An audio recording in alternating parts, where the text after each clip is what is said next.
네, 안녕하세요. 유민아빠입니다. 2018년 12월 20일 목요일, 장 시작 전에 방송을 만들고 있습니다. 미국 증시가 많이 떨어졌습니다. 원래는 장 초반부터 중반까지는 제가 새벽에 잠깐 일어나가지고 미국장을 잠깐 봤을 때는 분명히 플러스였었거든요. 근데 현지 시간으로 2시경쯤에 이제 FOMC의 결과가 나왔죠. 그러면서 시장이 급격하게 하락세로 반전을 했더라고요. 어떻게 결정이 났습니까? 어떻게 결정이 났냐? 일단 금리가 올랐죠. 예, 금리가 좀 올랐습니다. 예, 금리가 올랐는데, 다만, 파월 의장이 내년 금리 인상 횟수를 기존에 3회해서 2회로 하향 조정을 했죠. 예, 그리고 금리는 요번에 인상을 했습니다.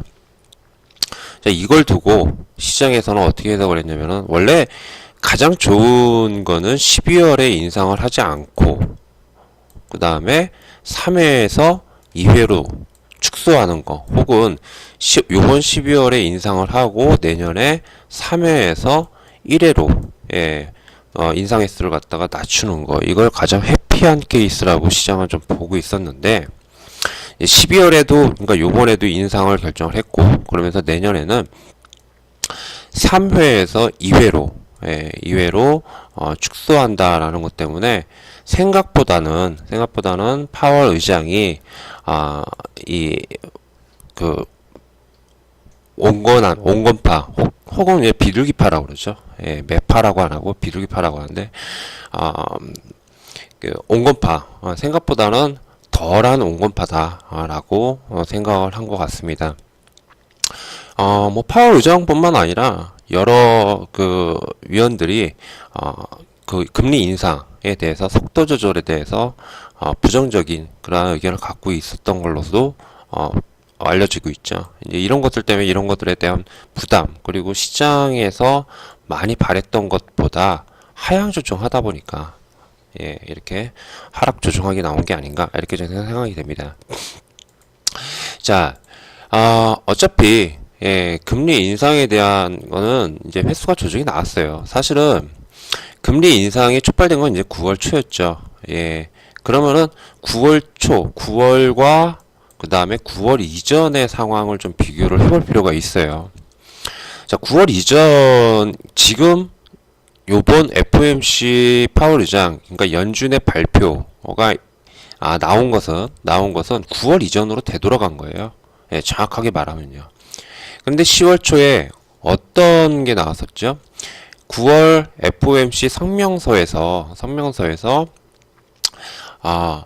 좀 타이트하게 생각할 필요가 있다 라는 취지의 어떠한 문구가 살짝 엿보였었죠. 그러면서 10월초에 파월 의장이 중립금리에서 멀다 along way 라고 발언을 했죠.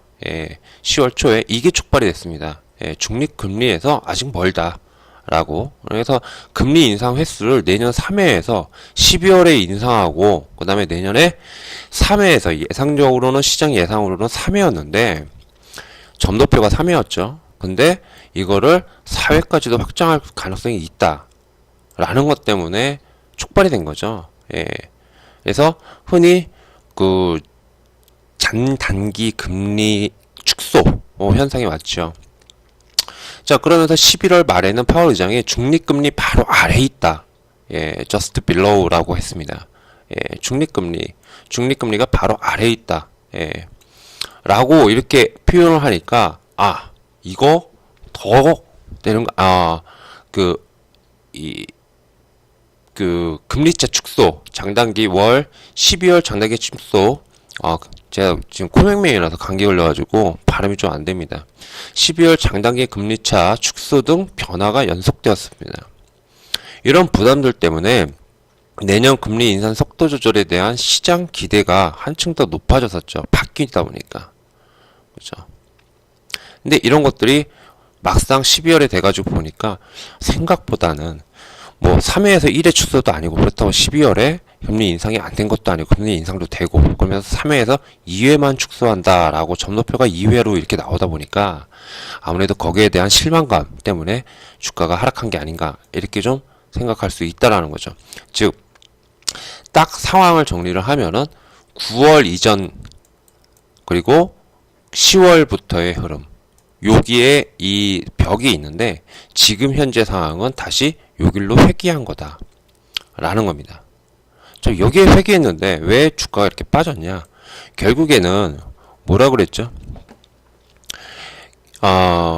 경기 후퇴에 대한 부담감도 있었죠. 경기 후퇴, 미국 경제의 후퇴에 대한 부담감도 있었겠고요. 그리고 기술적으로 이미 나스닥도 그렇고요. 그 다음에 다우지수도 그렇고 조정장에 들어가 있었어요. 예, 조정장에. 즉 시장에서 환호하는 거리가 나왔다면은 다시 이 안으로 들어갔어도 이게 바로 여기로 뚫고 들어가느냐? 아니죠. 제가 말씀을 드렸어요. 뭐냐면은 나스닥이 361선, 이게 90주선 한참 이탈한 상황이었거든요. 일단 이렇게 이탈했다. 60주선과 90주선이 이탈했다라는 것은요.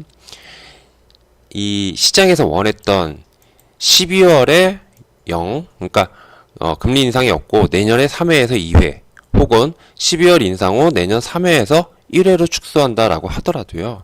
어떻게 되냐면은 바로 올라가지 못해요. 올라가지 못하고 어차피 이 안에서 최소한 3, 4개월 이상은 돌리게끔 되어 있습니다. 더군다나 시장 예상보다는 좀 덜한 발언을 했을 뿐이지 결국엔 아직도 이 부분에 대해서 파월장이 강한 의지를 어느 정도 의지를 가지고 있다. 그리고 연준 위원들이 의지를 가지고 있다는 것 때문에 좀 더 빠진 게 있습니다. 결국에는 오르나 떨어지나 결국에 파동은 어떻게 나오냐면은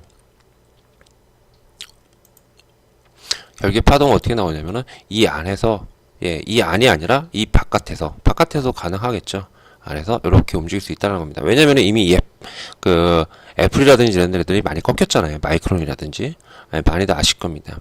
이런 부분들 때문에 자 어찌됐든 간에 이런 흐름이 나오는 그런 상황이기 때문에 그럼 앞으로는 내년도 금리 인상 이 부분과 그 다음에 미국의 경제 상황 그 다음에 앞으로 중국과 미국과 중국의 미중 무역 전쟁의 어떤 흐름, 향방 이런 부분들에 대한 포커스가 맞춰질 가능성이 있겠죠. 그리고 국내는 국내대로, 그죠? 국내는 국내대로 이런 흐름, 이 어떤 시장 흐름이나 이런 것들을 갖다가 판단을 하면서 어떤 투자의 잣대를 갖다가 만들 가능성이 상당히 높을 겁니다. 시장도요. 왜냐하면은 지난 4분기부터 시작된 자산 축소가 2019년 말까지 감소 속도가 가파라지지는 않을 거예요.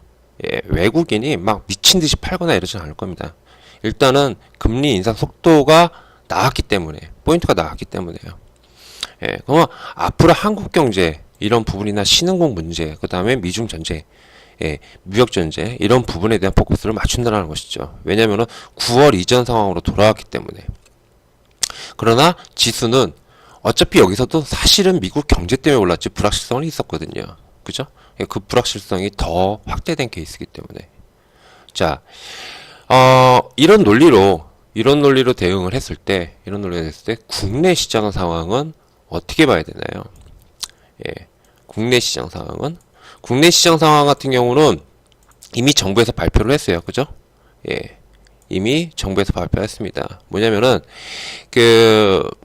여러분들도 아시다시피 한국의 소득 주도 성장 기조가 큰 성과를 거두지 못했던 것으로 평가를 했죠. 결국에는 그렇기 때문에 내년 경제 정책에 변화가 있을 겁니다. 그래서 이미 정부에서 거기에 대한 포인트를 줬어요. 뭐냐면은 대규모 기업 투자 착공을 할 때 지원 정책적으로 그리고 정책 자금도 함께 지원을 해주겠다. 그 다음에 제3기 신도시 12만 가구짜리 발표가 됐죠. 세 군데인가요? 네 군데인가요? 발표가 됐습니다.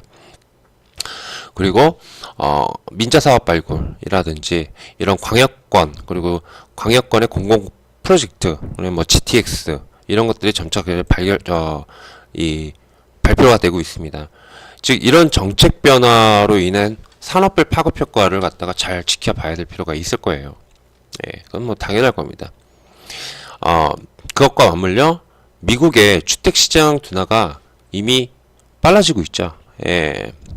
그렇기 때문에 그건 미국 경제 시장 상황 동향도 봐야 되고요. 그리고 당연히 미중 전쟁으로 인한 중국 경제가 어떻게 될지도 봐야 될 겁니다. 복잡스럽죠. 예, 9월 이전 상황과는 분명히 다릅니다. 금리는 9월 이전 상황으로 돌아왔지만은 금리로 촉발된 미중 무역 전쟁으로 촉발된 여러 가지 그런 문제들이 지금 도출이 됐고 그 문제들을 갖다가 해소되는 그런 것을 따져봐야 돼요. 이제 앞으로. 예. 그래서 그런 것들과 함께 국내 시장에서는 이제 국내 주식시장에서는 앞으로 어떤 섹터가 움직일 것인지를 잘 봐야 되지 않을까.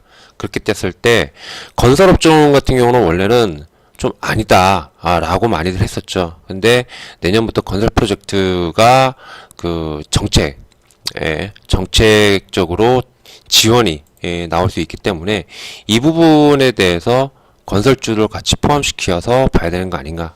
뭐 요런 즉 어떤 경제 성장의 어떠한 그 바탕이 될 수 있는, 그러니까 성장 주도죠. 성장 주도. 기존의 소득 주도가 아니라 성장 주도로 바뀌었을 때의 그 전 세계 글로벌 경기와 맞물려 가지고 어떻게 될지 이런 부분들을 갖다가 잘 고민을 해야 될 겁니다. 자, 지수예요. 코스피 지수입니다. 코스피 지수랑 그 다음에 지금 나스닥 지수랑 비교해보면 확실히 화면이 다른 흐름이 나오고 있죠. 예, 다른 흐름이 뭐냐면 그만큼 많이 빠졌다는 겁니다. 어차피 미국 시장은 조정이야 라는 그런 기술적 흐름이 나오고 있다는 겁니다. 물론 코스닥 같은 경우는 원체 이 바이오에 치중된 시가총액이 바이오에 치중된 바이오 종목들에 치중된 것도 있고, 그 다음에 바이오 종목 한 종목씩이 나가면은 나가리 떨어지면은 무슨 이슈가 해서 나가 떨어지면은 굉장히 전체적으로 굉장히 침체입니다. 예, 굉장히 전체적으로 침체지만은 그래도 결국에는 650 정도를 갖다가 잘 지탱해지고 있기 때문에 여기의 흐름만 지켜준다면은 부가 되죠. 예, 적어도 박스권 흐름까지는 나올 수 있고, 오히려 1, 2월달 내년도 성장이 예상되는 남북 경합으로 인한 건설, 그 다음에 건자재, 그리고 정부 정책까지 이제 들어와 있죠. 예, 성장 주도 이쪽이 일부가 들어와 있습니다. 예, 그것과 함께 그 다음에 뭐 OLED 라든지 조성 LNG라든지 아니면은 여전히 좀 한참 쉬었던 엔터주 중에서 그 영상 미디어 쪽이라든지 이런 주요 섹터들이 있어요. 그리고 바이오의 일부, 내년도에도 이벤트가 굉장히 많을 거예요. 바이오가 올해 굉장히 아쉬웠어요. 올해 하반기 때 기술 이전 계약만 6건인가 7건이 나왔습니다. 예, 굵직굵직한 것들이 많이 나왔는데도 불구하고 시장이 이렇다 보니까 이 기술 이전 재료들이 다 묻혀버렸어요. 이제 이런 불확실성들이 해소가 되면서 이런 재료가 나올 때마다 이제 개별적으로 다 가지는 않겠고 개별적인 그런 흐름으로 봐야 되지 않을까, 이렇게 좀 생각이 좀 됩니다. 예, 불확실성 하나가 해소됐다라는 측면에서 좀 너무 막 미국장 떨어졌다 그래가지고 부들부들 떨 필요 없이 이미 우리는 많이 빠졌습니다. 걔네들에 비해서. 그죠? 예, 코스닥 지수 같은 경우는 850이었어요.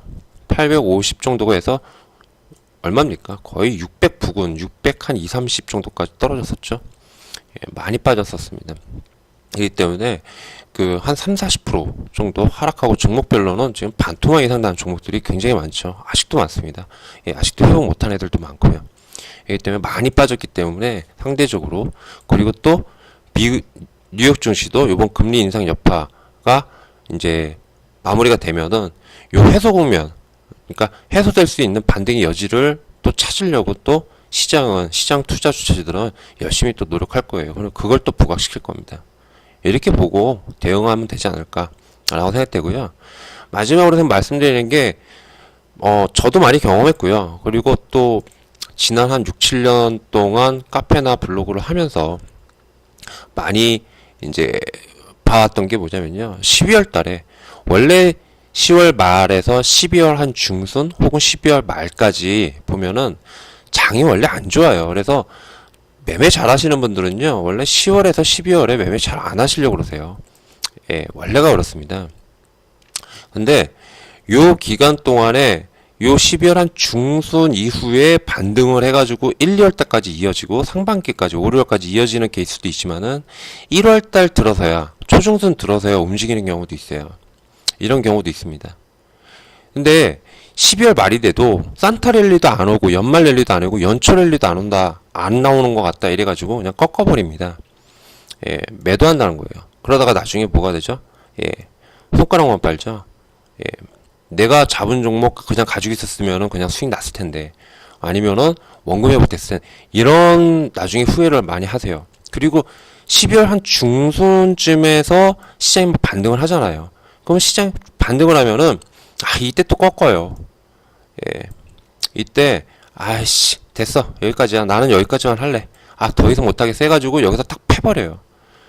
그러면 1, 2월, 3, 4월, 1, 2월 뭐 이렇게 해가지고 또 이렇게 오릅니다. 오르면요, 많이들 그러세요. 많이들 어떻게 하죠? 예, 많이들 후회하세요. 근데 왜 버렸을까? 난 요거 반등 요거 나와가지고 요거 먹고 왔는데. 많이들 후회하십니다. 매년 반복됐던 거죠. 매년 연초에 이렇게 흐름이 나왔던 건요, 예, 연초 연말의 흐름이 살짝씩이라도 나와요. 이렇게 항상 나왔습니다. 예, 이런 식으로. 근데 이런 흐름을 갖다가 지난 수년 동안 계속 반복되어 온 것에도 불구하고 이제 이걸 못한 거죠. 예, 그런 부분에서 많이들 저기를 하고, 예, 후회들 하고요. 그리고 이렇게 시장이 별로 안 움직인 것 같죠. 이때 기억해 보세요. 예, 스마트폰 부품주도 얼마나 많이 갔어요. 그죠? 이쪽에. 네.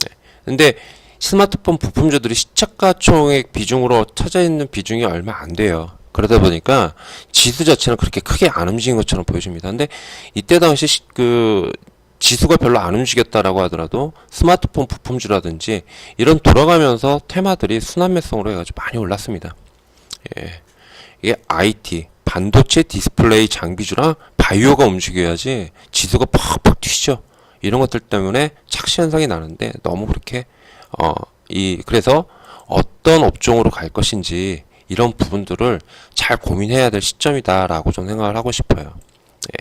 예. 금리 인상권 이런 부분들 때문에 미국장 떨어졌다 이런 것들 때문에 너무 우려할 필요는 없다라는 것까지 좀 말씀을 좀 드리겠습니다. 자, 이상 유민아빠였습니다. 감사하고요. 종목으로 뵙도록 하겠습니다. 감사합니다.